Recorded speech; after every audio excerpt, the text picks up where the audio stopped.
Assalamualaikum warahmatullahi wabarakatuh. Waalaikumsalam warahmatullahi wabarakatuh. Selamat pagi anak-anak ibu semua. Pagi, Bu. Bagaimana kabarnya hari ini? Sehat, Bu. Sebelum kita mulai pelajaran, ibu minta Hamidah untuk memimpin doa. Silahkan dipimpin Hamidah. Baik, Bu. Bersiap. Berdoa mulai. Bismillahirrahmanirrahim.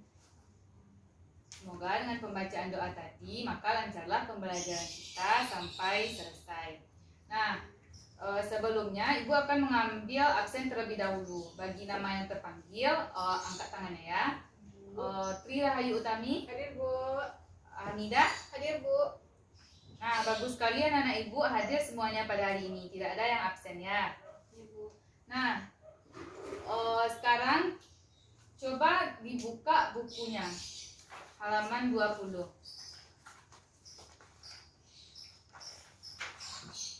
Nah, di dalam buku itu ada teks percakapan seperti yang ada pada layar laptop ibu.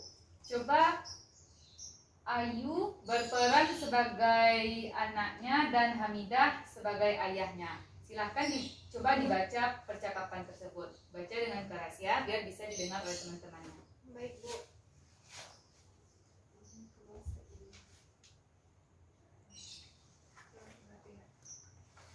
Pak, lucu ya kelinci-kelinci itu. Bulunya tebal dan gerak-geriknya lincah. Kenapa kelinci bisa meloncat dan berlari dengan lincah seperti itu ya? Benar, kelinci dapat bergerak lincah karena didukung oleh organ-organ geraknya. Pada dasarnya, organ gerak kelinci serta hewan lainnya hampir sama dengan organ gerak manusia. Tanpa organ gerak, kita tidak bisa melakukan kegiatan apapun. Nah, tadi anak-anak sudah membaca percakapan yang ada di dalam bukunya. Nah, itu ada gambar anaknya dan ayahnya. Di dalamnya ada gambar kelinci yang banyak. Nah, seperti yang kita tahu, siapa yang pernah melihat kelinci? Nah, bagaimana cara kelinci itu bergerak? Melompat-lompat, Bu. Bagus, kelinci dia berjalan dengan cara melompat-lompat. Nah, selain melompat-lompat, apa saja lagi bagaimana cara kelinci itu dia bergerak? Berjalan, Bu. Bagus, dia juga berjalan ya. Kalau dia berjalannya agak cepat, maka dia akan melompat-lompat. Nah, selanjutnya ibu punya sebuah video yang nanti anak-anak ibu akan menonton video itu bersama-sama. Nanti silahkan diperhatikan ya. Bu. Nah, silahkan diperhatikan video ini dengan seksama ya.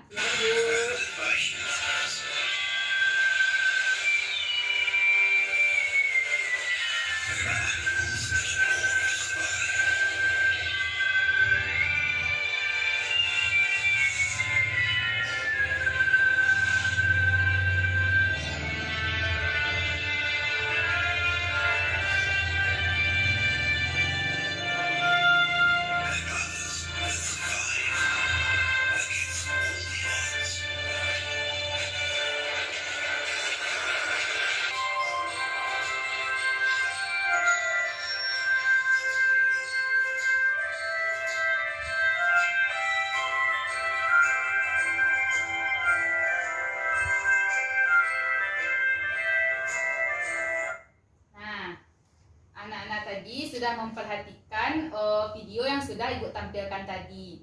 Di situ ada banyak macam-macam binatang. Coba disebutkan Midah bagaimana saja cara binatang-binatang tersebut bergerak yang sudah Midah nampak tadi dari video tersebut. Ular, Bu, bergerak dengan perutnya. Betul, ular bergerak dengan perutnya. Apalagi Tri Rahayu? Kuda, Bu. Ya, kuda bagaimana dia bergeraknya, Yu? Berlari tadi, Bu. Bagus, kuda dia berlari dengan kakinya yang kuat. Selanjutnya tadi ibu ada lihat ikan. Ikan bagaimana dia bergerak menggunakan apanya tadi? Menggunakan siripnya, Bu. Bagus. Jadi kalau dia di dalam air, dia bergerak menggunakan Sirip. kalau dia di air, di darat, dia bergerak menggunakan Kakinya. kakinya. Nah, jadi organ gerak yang ada pada hewan dan manusia itu disusun menjadi sebuah sistem gerak. Nah, sekarang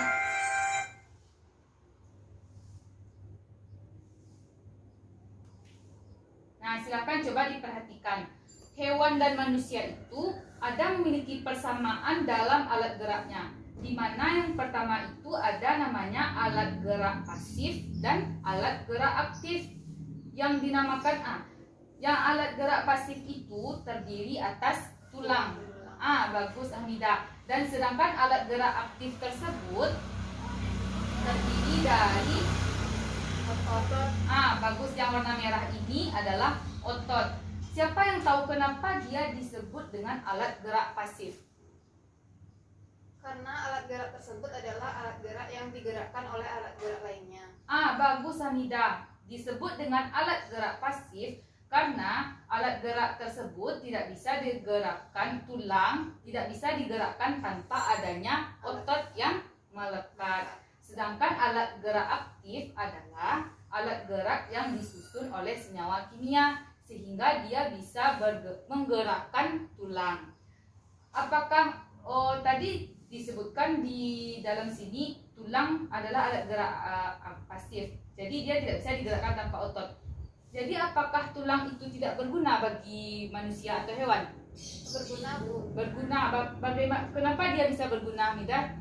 Tapi tadi katanya dia harus digerakkan dengan otot. Kenapa kita tidak hanya memakai otot saja? Karena tulang tersebutlah yang membentuk rangka manusia sehingga dapat berdiri dengan tegak, Bu. Bagus Hamidah. Jadi tulang dan otot ini saling bekerja sama, di mana tulang membentuk badan hewan dan manusia, dan otot yang melekat akan menggerakkan badan kita. Nah, anak-anak ibu sudah paham ya mengenai sistem gerak manusia dan hewan tersebut. Bagus pokoknya.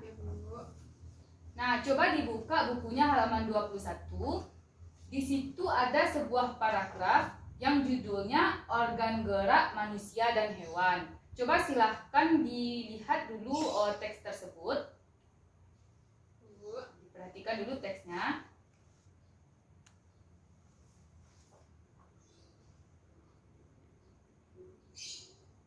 Nah, sudah diperhatikan? Sudah, Bu. Ibu minta Tri Rahayu Utami untuk membacakan paragraf pertama dan kedua. Silahkan dibacakan dengan suara yang lantang, boleh bisa didengarkan oleh teman-teman yang lainnya. Organ gerak manusia dan hewan. Salah satu ciri dari makhluk hidup adalah bergerak. Secara umum, gerak dapat diartikan berpindah tempat atau perubahan posisi sebagian atau seluruh bagian dari tubuh. Makhluk hidup akan bergerak apabila ada rangsangan yang mengenai sebagian atau seluruh bagian tubuhnya. Gerak pada manusia dan hewan menggunakan organ gerak yang tersusun dalam sistem gerak. Organ gerak berguna untuk berjalan, berdiri, melompat, meloncat, memegang, menggali, memanjat, berenang, dan sebagainya. Organ gerak pada hewan dan manusia memiliki kesamaan. Alat-alat gerak yang digunakan pada manusia dan hewan ada dua macam, yaitu alat gerak pasif berupa tulang dan alat gerak aktif berupa otot. Kedua alat gerak ini akan bekerja sama dalam melakukan pergerakan. Kerjasama antara kedua alat gerak tersebut membentuk suatu sistem yang disebut sistem gerak. Nah, selanjutnya lanjutkan oleh paragraf selanjutnya dilanjutkan oleh Hamidah. Tulang disebut alat gerak pasif karena tulang tidak dapat bergerak dengan sendirinya. Tanpa adanya alat gerak aktif yang mempengaruhi tulang, maka tulang-tulang pada manusia dan hewan akan diam dan tidak dapat membentuk alat pergerakan yang sesungguhnya. Walaupun merupakan alat gerak pasif, akan tetapi tulang mempunyai peranan yang besar dalam sistem gerak manusia dan hewan. Otot disebut alat gerak aktif karena otot memiliki suatu senyawa kimia yang membuatnya dapat bergerak. Pada saat otot Nah, anak-anak sudah membaca paragraf tersebut. Nah, sekarang Ibu mau bertanya, siapa yang masih ingat apa itu ide pokok? Ya, Triayu? Inti dari bahasan Bu. Siapa lagi yang bisa melengkapi atau menyempurnakan apa yang disebutkan Triayu tadi? Saya Bu, Ya, Nida? gagasan utama yang terdapat dalam teks Bu. Betul. Jadi, ide pokok itu adalah gagasan utama yang terdapat di dalam teks. Nah, cara menentukannya yaitu yang pertama, kita harus membaca teks tersebut secara keseluruhan. Tadi anak-anak Ibu sudah membacanya kan secara keseluruhan. Nah, selanjutnya kita akan mencari kalimat utama dari teks tersebut. Lalu dari kalimat utama tersebut, kita akan menentukan inti dari kalimat utama. Sekarang Ibu akan mencontohkannya pada paragraf pertama. Di mana pada paragraf pertama tersebut, salah satu ciri dari makhluk hidup adalah bergerak. Secara umum, gerak dapat diartikan berpindah tempat atau perubahan posisi sebagian atau seluruh bagian dari tubuh. Makhluk hidup akan bergerak apabila ada rangsangannya yang mengenai sebagian atau seluruh bagian tubuhnya. Siapa yang bisa menentukan yang mana kalimat utama dari paragraf pertama tersebut? Saya Bu, Ya, Nida? kalimat utamanya yaitu salah satu ciri dari makhluk hidup adalah bergerak. Bagaimana Triayu, betul atau salah? Betul Bu. Betul. Jadi kalimat utamanya yaitu salah satu ciri dari makhluk hidup adalah bergerak. Nah, selanjutnya langkah yang ketiga apa yang harus kita tentukan? Inti dari kalimat. Inti dari kalimatnya adalah, jadi di situ inti dari kalimatnya, ciri dari makhluk hidup adalah Bergerak. Nah, jadi anak-anak Ibu sudah paham atau belum mengenai cara menentukan ide pokok dari paragraf? Sudah paham. Silahkan dibuka lembar kerjanya masing-masing. Coba dicari ide pokok dari paragraf yang kedua, 3, dan 4. Ibu beri waktu 10 menit untuk mengerjakannya. Nah, waktunya sudah habis ya untuk mengerjakan latihannya. Silahkan salah satu perwakilan kelompok untuk membacakan hasil diskusinya. Stop dulu itu dulu. Saya Bu, Ya, Nida. ide pokok dari paragraf kedua yaitu gerak pada manusia dan hewan tersusun dalam sistem gerak. Selanjutnya, Paragraf ketiga, organ gerak pada hewan dan manusia memiliki kesamaan. selanjutnya. Ya Bu. Ya, Triayu. Paragraf keempat yaitu tulang disebut alat gerak pasif karena tulang tidak dapat bergerak dengan sendirinya. Ya, paragraf 4-nya. Otot disebut alat gerak aktif karena otot memiliki suatu senyawa kimia yang membuatnya dapat bergerak. Nah, bagus sekali.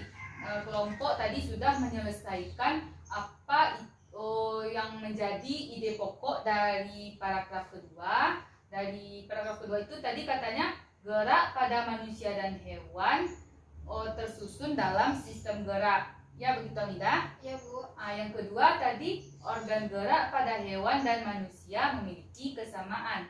Yang keempat, tulang disebut alat gerak pasif karena tulang tidak dapat bergerak dengan sendirinya. Dan yang kelima, otot disebut alat gerak aktif karena otot memiliki suatu senyawa kimia untuk menggerakkannya. Nah, bagus sekali kelompok. Jadi kelompok tadi sudah paham bagaimana cara menentukan ide pokok.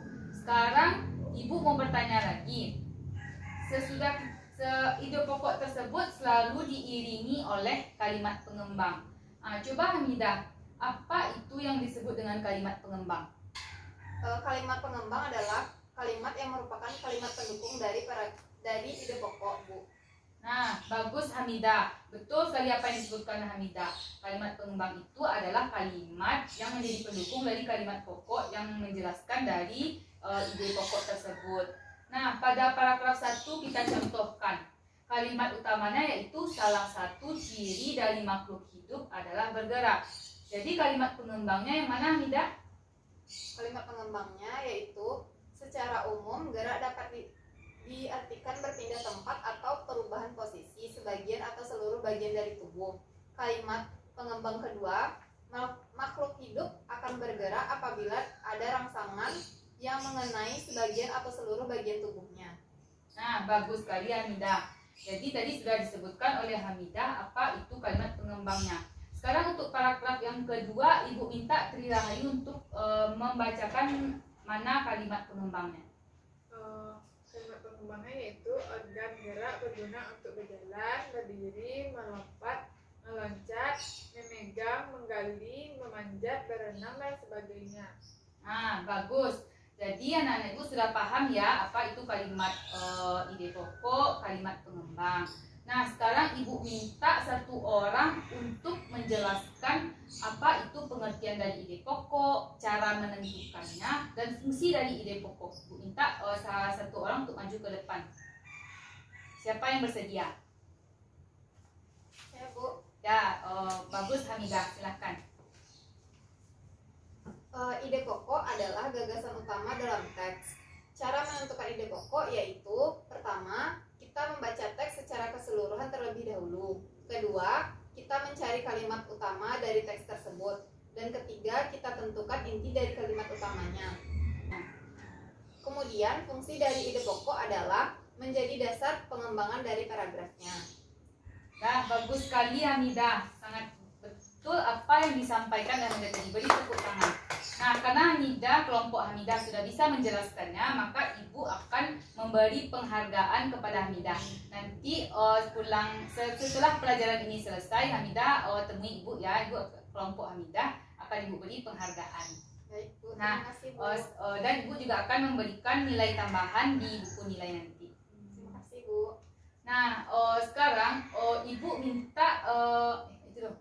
Nah, sekarang kesimpulan selainnya. Nah, anak-anak, tadi kita sudah belajar mengenai alat gerak hewan dan manusia. Tadi alat gerak yang kelinci, bagaimana cara dia bergerak? Tadi bagaimana Hamidah? Meloncat-loncat, Bu. Kelinci dia bergerak dengan cara meloncat. Selain meloncat, bagaimana lagi biasanya kita lihat hewan itu Hamidah? Berlari, berjalan. Kalau di atas pohon? Memanjat. Kalau di udara? Terbang. Selain itu tadi alat gerak manusia dan hewan itu memiliki persamaan yang terdiri dari dua alat gerak. Itu apa tadi? Aktif dan pasif. Alat gerak aktif dan pasif. Di mana alat gerak aktif itu terdiri dari otot, sedangkan alat gerak pasif terdiri dari tulang.